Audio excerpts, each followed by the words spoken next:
안녕하세요. 미래한국TV의 박성은입니다. 한국에서 북한 인권과 북한 민주화 운동을 하는 탈북민 출신 분들이 많이 계신데요. 오늘 소개드릴 김성민 대표도 탈북민 출신으로서 한국에서 북한 인권을 위해서 여러 가지 운동을 하고 계신 분입니다. 평안북도 희천에서 태어나셨고요. 96년도에 탈북을 해서 99년에 남한으로 들어왔다고 합니다. 미래한국의 백요색 기자님께서 이분을 만나보셨는데요. 네, 백 기자님 안녕하세요. 안녕하세요. 미인이십니다. 네. 네, 이 김성민 대표를 이제 인터뷰를 하고 오셨는데 네. 이 우리나라에서 김성민 대표님이 어떤 활동을 하시는지에 대해서 잘 모르실 것 같아요. 네. 김성민 대표님을 제가 소개해드리고자 하면은 99년대 탈북을 하셔서 그전에는 북한 군인이었어요. 네. 북한에서는 상당히 문예 창작가 쪽에서 일을 하셔서 상당히 네. 정서적인 문예적인 어떤 이런 데 조예가 깊으신 분이고 네. 남한에 와서 이분이 2004년도 그러니까 좌익 정권이었죠. 네. 그때부터 대북 방송을 하셨어요. 이 대북 방송은 우리 북한 민주화 운동에 네. 남한에 있는 북한 민주화 운동에 그 탈북자들이 최초로 세운 대북 민간 방송이에요. 네, 민간 네. 대북 방송. 네. 그래서 의미가 크고요. 지금까지는 이 탈북민 사회 내에서 북한 민주화를 위한 그 활동 중에 상당히 거의 아이콘으로서 그렇게 자리 잡았고 김성민 대표 같은 경우에는 황정혁 그 전 노동당 비서가 살아있을 때 그분하고 같이 활동을 했었고 그분이 돌아가신 다음에 그분의 뒤를 이어서 그 탈북자 동지회라든지 북한민주화위원회를 이끄셨던 그런 분이었어요. 그리고 아직 나이가 그렇게 많지는 않습니다. 네네. 그런데 갑자기 지금 그 뇌암 판정에다가 또 네. 엎친 데 덮친 격으로 지금 폐암 말기 판정까지 받아서 네. 3개월 내지 5개월 선고를 받은 상황입니다. 그래서 어찌 보면 이분의 고향이 제 고향하고 똑같아요. 그 평안북도고요. 저도 평안북도고. 네. 평안북도 출신들이 또 그렇게 많지가 않아요. 탈북자들이. 네네. 그래서 개인적인 입장으로서는 상당히 너무 가슴 아프고 또 네. 탈북자로서 우리가 고향에 꼭 돌아가려고 왔는데 결국은 참 이런 어떤 불행 앞에서 우리가 탈북자들이 이분의 어떤 그 상황을 다 자기 일처럼 그렇게 지금 가슴 아파하고 있는 그런 상황이에요. 네. 어쩌다가 보니까 또 이렇게 안타까운 소식을 또 먼저 듣게 네. 돼서 좀 유감스럽습니다. 네. 일단 그러면은 인터뷰 내용에 대해서 먼저 질문을 드리고 싶어요. 우리나라에서 뭐 탈북자, 뭐 아니면은 북한 인권이라고 얘기를 하면은 보통 이제 정치적으로 보수, 정치적으로 우파 이쪽이랑 좀 더 잘 결합한다고 생각하는 게 일반적이거든요. 네. 그 실제로도 그런가? 그게 너무 저는 궁금했거든요. 네, 솔직히 탈북민들이 사회라는 것은 대한민국의 그 외국인 노동자 그리고 네. 다문화 네네. 이 사회하고 비교할 수가 없이 협소해요. 네. 다문화들의 숫자와 우리 탈북민들의 숫자를 비교하면 지금 3만 200명 정도가 넘어서고 있지만 솔직히 민주주의 사회에서 3만 명은 정말로 누가 보지도 네, 않는 극소수죠. 사람들 너무 극소수예요. 소수 중에 극소수인데 우리 탈북민들은 또 북한을 경험했다는 어떤 정치적 특성을 갖고 왔고 네. 그리고 한국 사회 구조적 문제라는 것이 있어요. 한국 사회 구조적 문제는 그동안 상당히 보수성이 강했잖아요. 네네, 정치적 그렇죠. 보수성이 강해왔어요. 지금에 와서 이렇게 바뀌었지만 그 전까지는 보수성이 강했고 가장 중요한 문제는 탈북자들도 남한에 와서 유권자라는 어떤 그런 위치에 와 있다는 거죠. 네. 유권자라는 것은 자기가 이익에 맞고 자기들이 어떤 요구 조건을 관철되는 정치 집단에다가 표를 줄 수밖에 없고 그거를 네. 집단을 지지할 수밖에 없는 거예요. 그렇기 때문에 이 북한 인권법이라는 것을 네. 원래 이 진보 진영에서 가져가야 될 아젠다인데 네. 이 북한 인권법을 보수 진영에서 가져가 버린 거예요. 그렇죠.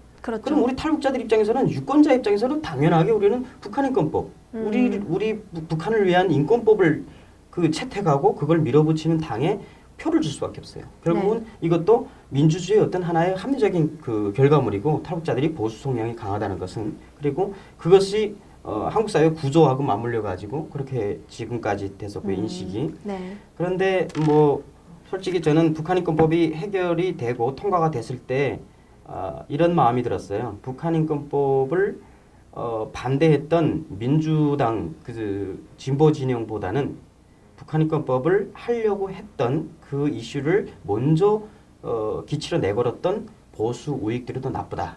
라는 이야기를 할 수밖에 없었어요. 그래서 그 북한인권법이 채택된 데로부터 거의 13년 네. 거의 지난 다음에 해결이 됐는데 그동안 보수 정권이 쭉 했었거든요. 네네. 그런데 지금에 와서 겨우 졸속적으로 이게 통과가 됐어요. 네, 그렇죠. 거기에 대해서는 상당히 저희들은 상당히 불만이 많은 상황이고 저뿐 아니고 많은 탈북자로서 북한인권법이 이렇게 지금 졸속적으로 한 데 대해서 네. 당시 보수 우익 정권에 대해서 많이 좀 불만들을 갖고 있는 편이에요. 그래서 지금은 또 많이 탈북자 사회의 어떤 정치적인 그 구조가 많이 바뀌고 있는 상황이에요. 그래서 지금 철저하게 보수 일변도라고 보기가 힘든 상황이 된 거죠.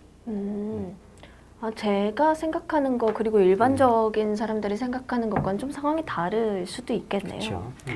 그렇죠. 뭐 보수 이제 우파 이쪽 이제 에도 불만이 있으시다고도 했고 제가 또 어디서 듣기로는 우리나라에서 진보 운동을 하시는 분들도 이 북한 인권에 대해서 어느 정도 관심이 있고 이 부분에 대해서 좀 노력을 많이 해야 된다고 생각은 하지만 말씀하셨던 것처럼 이게 이미 보수 쪽에서 아젠다를 갖고 왔기 때문에 이 얘기를 하면 마치 그 보수들과 정치적으로 손을 잡는 것 같은 그런 컴플렉스 때문에 좀 주저하는 게 있다고 들었어요.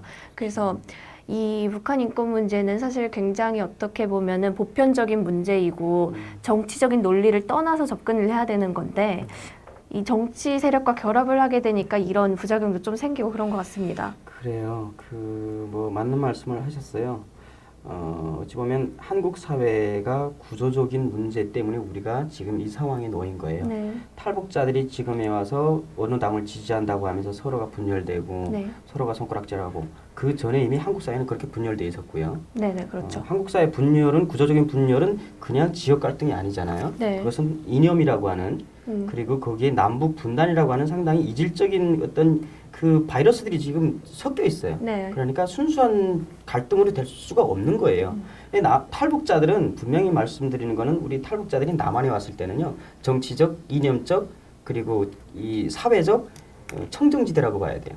우리 북한 네. 사회는 흑백 사회이기 때문에 그에게 여야가 있을 수가 없어요. 네. 그 사회에서 우리가 다양성을 추구한다라는 것은 상상도 못할 일이었거든요. 네, 네. 우리는 다양성이 없는 사회에서 왔기 때문에 머릿속에는 그냥 텅 빈 상태로 왔어요. 우리가 남한 사회에 와서 무엇을 보고 누구를 만나서 어떤 얘기를 듣느냐에 따라서 우리가 정치적 성향이 갈리기 시작해요. 네. 처음에 와서 우리가 누구를 만나는 것에 따라서 그게 정치 성향이 갈리는 거죠. 그 사람의 본질하고는 상관없이. 그렇군요. 예, 우리는 백지와 같은 머릿속에 정치라는 그 스케치를 처음부터 다시 그려야 되는 거죠. 네. 그렇기 때문에 한국 사회가 철저히 탈북자 사회의 이념 갈등을 양산한 어떤 하나의 원실이 돼버렸다라는 거고 그 안에서 우리가 싸울 때 어찌 보면 이 정치 갈등 속에 우리가 희생물로 될 수밖에 없는 거예요.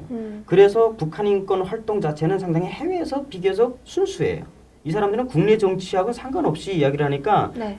이 사람들은 상당히 진짜 인류애적인 어떤 그런 차원으로 북한 인권을 접근을 해요. 그렇지만 우리 한국은 어쩔 수 없이 이 분열과 이념적 갈등 때문에 북한 인권 자체가 정치적으로 상당히 치우칠 수밖에 없어요. 그러네요. 네.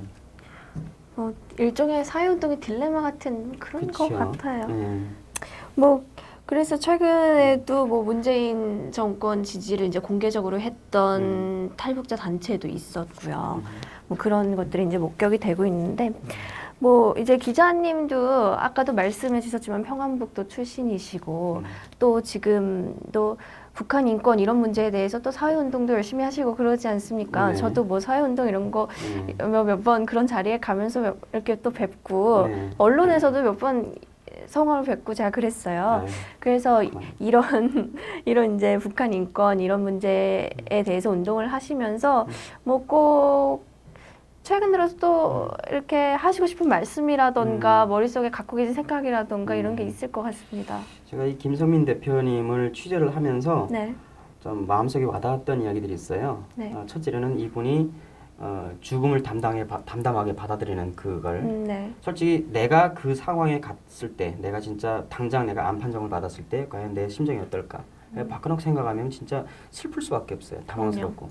그런데 이분을 만났을 때 이분은 처음에는 주변에서 막 난리를 쳐서 진짜 내가 죽는구나라고 공포를 느꼈는데 죽음을 딱 받아들이는 순간 달라진 건 없었다. 그냥 모든 것이 정상이었고 내 마음만 그게 달라졌을 뿐이다 라는 거고요.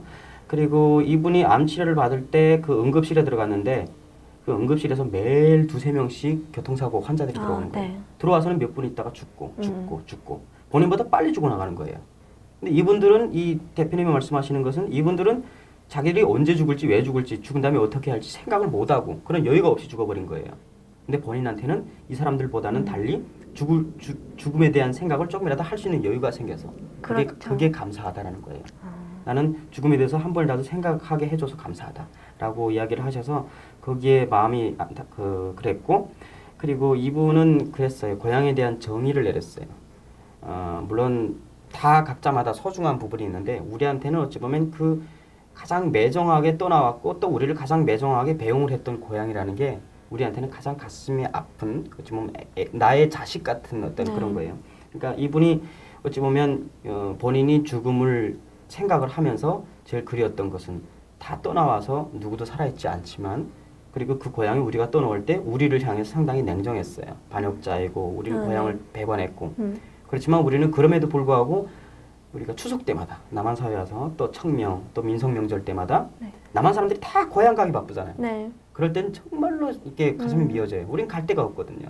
네. 도시는 텅 비어지고 친구들 남한 친구들은 다 뿔뿔이 연락이 안 되고 다 고향에 내려갔대요. 전화하면 뭐 전라남도 내려갔다고 하고 뭐 대구 내려갔다고 하고 그때는 우리가 갈 수 있는 건 유일하게 또 임진각이나 이런 데밖에 없는데 그렇게 고향이라는 건 야속하면서도 아픈 거죠. 결국은 우리가 고향으로 가기 위해서 이런 것들을 해야 되고 솔직히 북한 인권 문제다 북한 문제 탈북자 문제 북한 인권 문제 그리고 지금 북한 정권을 무너뜨리고 북한을 자유화하는 문제는 합리적인 좋은 게 좋은 거지라고 하는 합리적인 방식을 가지고는 될 수 없다. 네. 합리적인 게 아니고 원칙적으로 가야 된다는 거예요. 네. 합리성과 원칙성은 분명히 틀린 거예요. 그럼요. 아니, 너 좋구나 좋고 그냥 아무 계약도 없이 그냥 가 이런 게 아니죠. 원칙이라는 게 필요한데 그 원칙에 대해서 말씀을 해주셨어요. 저는 마지막으로 뭐 하고 싶은 말이 있다면 그 원칙에 대해서 정확히 짚고 넘어갔으면 좋겠어요. 그 원칙이라는 것은 우리는 꼭 고향에 가야만 한다. 고향에 가기 위해서는 우리가 북한 정권을 붕괴시켜야 된다는 원칙이 있어야 되고 그리고 그 악마 정권 북한 주민들 엄청 많이 굶겨 죽이고 때려 죽이고 그렇지만 지금까지도 동포인 남한을 향해서 전쟁을 불사하려고 하는 저 핵무기를 만들고 있는 저 악의 정권을 무조건 붕괴시켜야 된다라고 하는 그런 원칙들. 그런데 어느 정권이 어느 정치 세력이 그들과 맞서려고 하고 그들과 타협하려고 하느냐 이걸 정확히 볼 수 있는 안목. 네. 지금 상황에서 지금 문재인 정권은 노무현 정권의 제2기 정권이에요. 네. 노무현 정권 했던 걸 우리 봤잖아요. 우리는 두고 볼 수도 없는 상황이에요. 네. 두고 봐서는 안 되는 거예요. 이 사람들이 할 것은 뻔하기 때문에. 그렇기 때문에 우리는 누가 과연 통일이 돼서 북한 주민들을 해방시키고 이렇게 할 수 있는 그리고 원칙대로 갈 수 있는 그런 네. 정권인가라는 걸 우리는 분명히 봐야 되는 거고요. 보수가 아무리 잘못했고 보수가 우리한테 해준 게 없다고 하더라도 우리의 가치는 이익대로 넘어가는 가치가 아니라 우리는 신념에 움직이는 탈북자들이에요. 우리의 탈북자들의 가치는 신념에 있기 때문에 네. 그 이익에 움직이는 갈대 같은 존재들이 아니다라는 것을 이야기를 하고 싶고 난 남한 사회가 그런 원칙적인 우리 북한 민주화의 교두보가 됐으면 좋겠다라고 하는 말씀을 이분이 하셨어요. 네. 우리가 누굴 믿고 왔는데 남한을 믿고 왔어요. 그렇죠. 바로 여러분들을 믿고 남한의 정치 세력과 남한 국민들을 믿고 왔어요. 왜 믿었겠어요? 당신들이 있기 때문에 북한을 민주화할 수 있고 우리 부모 형제들을 구원할 수 있다라고 생각하고 한 거예요. 네. 그런데 당신들까지 원칙이 없이 흔들려 버리면 우리는 믿을 것이 없어져요. 그 원칙이라는 건 뭐냐? 국가의 그 기본이잖아요. 그러니까 그렇죠. 국가가 어떻게 세워졌는지, 당신들이 어떻게 지금 행복까지 왔는지 그 근본을 알라는 거예요.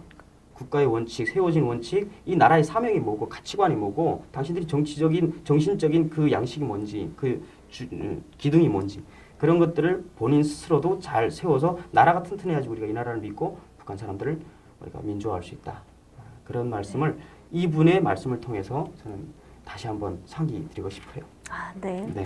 너무 좋은 말씀 감사드립니다. 제가 또 예상치 못하게 또 이렇게 감동을 받는 아유. 그렇게 되는 그런 말씀을 좀 해주셨어요. 그랬어요? 네. 다행이네. 민호가 감동받았다니까 저도 이제 몸둘 바를 모르겠어요.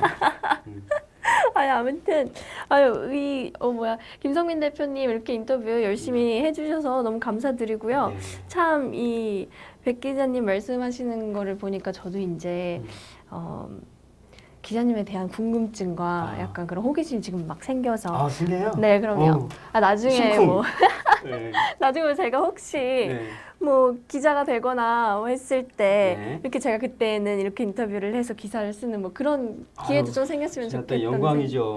네, 저 우리 와이프가 오해하지 않길 바랍니다. 네. 네, 오늘 응해주셔서 정말 감사드립니다. 네, 수고하셨습니다. 네네.